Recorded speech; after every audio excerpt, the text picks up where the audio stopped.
Lembra que eu perguntei para vocês no intervalo se você sabia o que era regeneração óssea bucal? O Dr. Mauro está aqui hoje para falar com a gente sobre isso. E vou te falar, é bom que você preste atenção, porque é difícil consertar esse negócio quando começa a perder. Mas é muito fácil prevenir. O doutor falou assim, antes de falar com ele, eu já vou te falar. É a primeira dica, que guarde na sua memória todas as vezes que você comer alguma coisa e falar, deixa, eu vou escovar o dente mais tarde. Significa que você está deixando um monte de bactéria na sua boca, que elas vão proliferando, vão criando tártaro. Depois não tem como sair, esse negócio vai apodrecendo tudo. Essa é a maneira menos fina de te falar o que acontece. A partir daí, você começa a perder osso, perder dente e pode não ter solução. Então, o primeiro passo, que pode evitar tudo isso que nós vamos te mostrar agora, é a higiene bucal. Você manter a sua boca limpa. Vai comer? Escova os dentes. Não é, doutor? Boa tarde. Boa tarde, Keila. Tudo bem? Boa tarde a todos. É isso mesmo, é isso mesmo. Prevenção, higiene bucal, higiene corporal e higiene da mente. E ensinar as crianças também, né, doutor? Desde pequeno. Falar, mas não, deixa escovar o dente na hora de dormir. Tem que escovar o dente na hora que come, é igual hábito de leitura. Ensina desde cedo que a criança vai gostar de ler. Vai, né? Ensina a escovar, ter as prevenções que vai fazer também. Doutor, eu falei certo do jeito que você tinha me falado? Se não houver a falta de higiene bucal é o maior problema, que é a porta de entrada para haver uma degeneração óssea?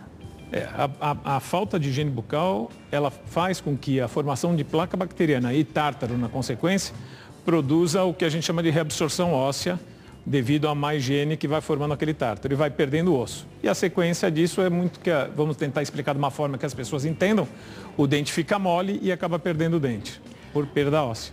Quer dizer, então a pessoa não vai percebendo o que vai acontecendo. Exato, é um processo lento que às vezes começa com seus 15, 20 anos e quando vai ver com 40 anos os dentes estão mole, por falta de cuidado. Tem umas imagens que o doutor trouxe que é mais fácil explicar para você, já você vendo essas imagens. Presta atenção nessa primeira imagem aqui, olha.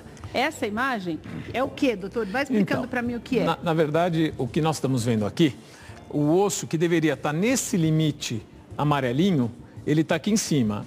Aqui já é uma técnica cirúrgica que a gente usa hoje em dia, que é de regeneração óssea guiada, que a gente pode detalhar um pouquinho mais, onde a gente tenta fazer um arcabouço, ou tenta não, nós fazemos um arcabouço para regenerar esse osso perdido para viabilizar a reabilitação da pessoa. Então eu quero entender uma coisa, essa parte amarela seria o osso igual a esse, certo? Aqui é a gengiva. Seria esse osso aqui. A gengiva é o carpete que reveste o osso, vamos imaginar. E o osso está logo abaixo. Então essa parte amarela estaria por baixo desse daqui, certo? Exato, perfeito. Aqui teria um dente ou não? Aqui teria um dente que foi perdido. Porque já foi comendo esse osso, acabou o osso, não tinha como segurar o dente. Como um dos exemplos é isso mesmo, ou por trauma, ou por acidente, por diversos motivos, mas é a perda do osso junto com a perda do dente. Daí essa parte branca é como se fosse um osso artificial para chegar no lugar certo para se colocar um outro dente, é isso? Isso aí é uma tela que hoje em dia, vamos dizer, é um dos recursos mais recentes, que são telas de politetrafluoretileno, às vezes com revestimento de titânio. Que é antialérgico, doutor? É antialérgico, não tem problema nenhum. E ela faz uma barreira biológica com que a bactéria não infiltre dentro dessa área que a gente quer reabilitar. Porque daí vai nascendo osso de novo, doutor? Vai nascendo osso de novo. Sério? Até a odontologia, assim como a medicina, vai se atualizando e vai se renovando. Então, não pode ser estático. Então, muitas vezes, algum paciente que nos procurou, por exemplo, há 10 anos atrás, naquele momento, às vezes, não existiam técnicas que nos permitiam um certo tipo de reabilitação. O que hoje, muitas vezes, nós já temos. Então, o que a gente tem que preservar é o osso. Uma vez perdido, essa é uma das técnicas que a gente hoje usa a mão. Para ter uma ideia simples, uma pessoa quebrou uma perna. Essa perna vai voltar a formar osso. Certo, vai voltar a andar normal, vai voltar a andar normal. Para isso depende do quê? Muitas vezes a pessoa ou tem que fazer uma imobilização, ou ela tem que fazer uma cirurgia, ou tem que colocar um pinos de fixação, uma placa. Mesma coisa é o princípio da formação óssea. Daí essa parte depois tira, doutor, quando o osso regenera totalmente ou não? Então, muitas vezes, por baixo dessa telinha, são alguns materiais colocados para ajudar na formação. Então, o primeiro princípio que todo mundo tem que entender, quando a gente fala que um osso quebrou e vai formar novamente, como eu dei o exemplo da perna agora há pouco, no organismo, quem sofre de osteoporose talvez conhece bem o assunto. Existem células que formam osso, e células, vamos chamar de uma forma simples, que comem o osso. As células que formam o osso são os osteoblastos e as que comem são os osteoclastos. As pessoas que têm osteoporose, por exemplo, essas células exigem maior número. E onde elas estão? Elas estão no sangue, as duas. Entendi. Então, o sangue, a gente costuma usar um termo que sangue é osso em potencial. No sangue estão os elementos de células que vão formar osso. Nós temos imagens também, né, doutor? Vamos botar as imagens para você já entender do que o doutor está falando nessa questão do sangue? O que é aqui, doutor? Tá. Aqui é como num laboratório que o paciente colhe o sangue da pessoa mesmo no consultório, com um biomédico, com um profissional especializado, e a partir da coleta desse sangue, ele vai passar por um processo de centrifugação. Pode ir passando as imagens para a gente ir vendo aqui. Nesse processo de centrifugação, se vocês olharem, aqui é uma cor, vamos chamar quase que única desse vermelho. O sangue é formado por células, que são as plaquetas. Todo mundo tanto ouve falar em plaqueta. Se eu tiver um concentrado alto de plaqueta, após a centrifugação que vai passar... Essa é a centrifugação. Essa é a centrifugação. Então pode passar que depois da centrifugação vai para a plaqueta. Pode passar a foto, por favor. Aqui. Isso, aquele mesmo tubinho após... Exatamente. Então, nós temos concentrados diferentes.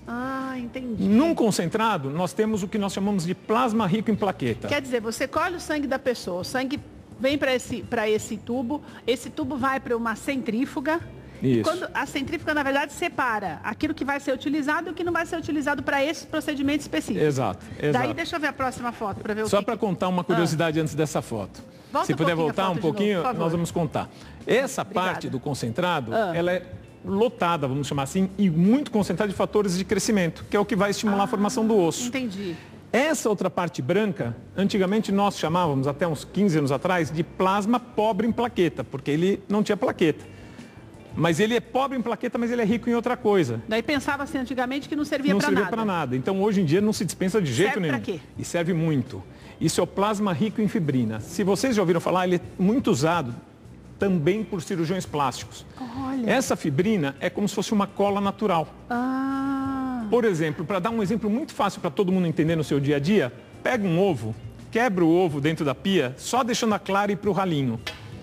Que ela vai grudando, como se fosse grudando. Abre a torneira e a água não vai passar. Aquela clara faz uma barreira no ralo. Então, na verdade, na própria regeneração óssea, se utiliza essa parte também como... Para cicatrização, como uma membrana para ajudar na cicatrização. Então, as técnicas... Pode passar a foto para você ir vendo mais uma foto com a gente. Você ligou a TV agora, estou recebendo o Dr. Mauro aqui hoje. Nós estamos falando de regeneração óssea bucal, que é uma regeneração guiada, que significa que é feita, lógico, por um especialista e permite que a pessoa que teve uma perda óssea, ou por conta de um acidente, ou mesmo pela falta de higiene bucal, que pode acontecer a médio e longo prazo, permite que você tenha essa regeneração óssea através desse processo. Amanhã às 9 da manhã, você pode assistir o início da nossa conversa na reprise do De Bem com a Vida. E depois dessa regeneração óssea, o que acontece? Você pode voltar a ter os teus dentes, porque há uma possibilidade de colocação dos implantes por conta desse osso que foi refeito, na verdade, que vai crescendo gradativamente. Você duvidou? Vai crescendo mesmo. E graças a essas plaquetas.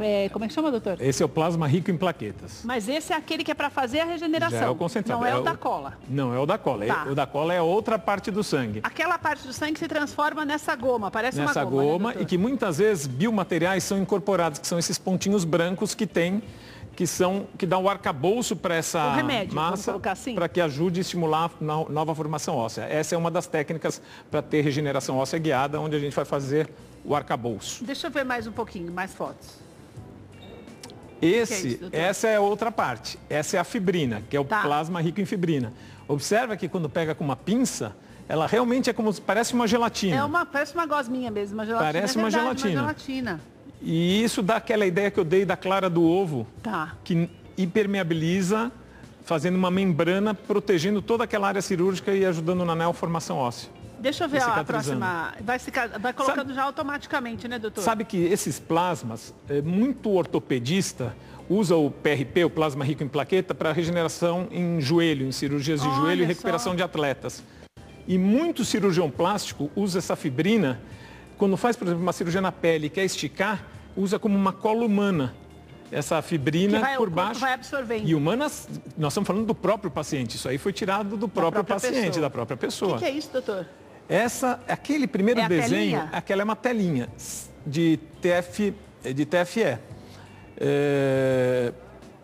De PTFE, perdão. Se vocês olharem, dentro dela, ó, existe uma estrutura. Parece que está vazado.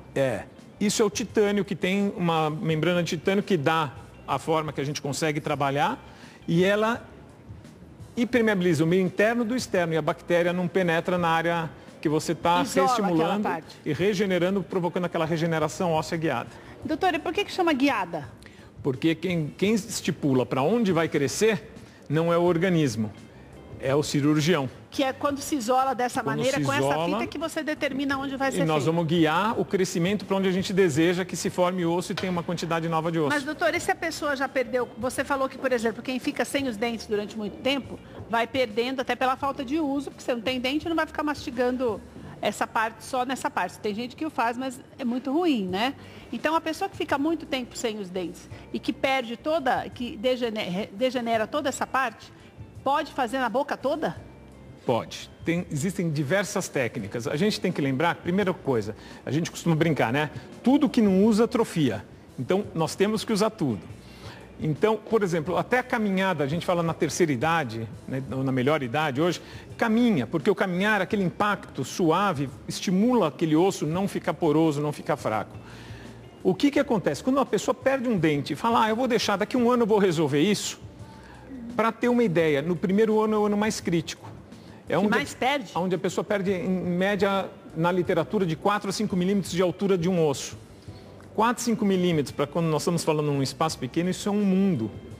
E aí, quando o paciente procura, ele é obrigado a passar por algum tipo de enxertia, e nós nunca podemos desconsiderar as técnicas que nós já tínhamos também. Entendi. Então, nós vamos somar técnicas, e hoje em dia, é praticamente zero os casos que a gente não resolve. Agora, doutor, por exemplo, quando é uma área muito grande, faz tudo de uma vez ou vai dividindo por etapas?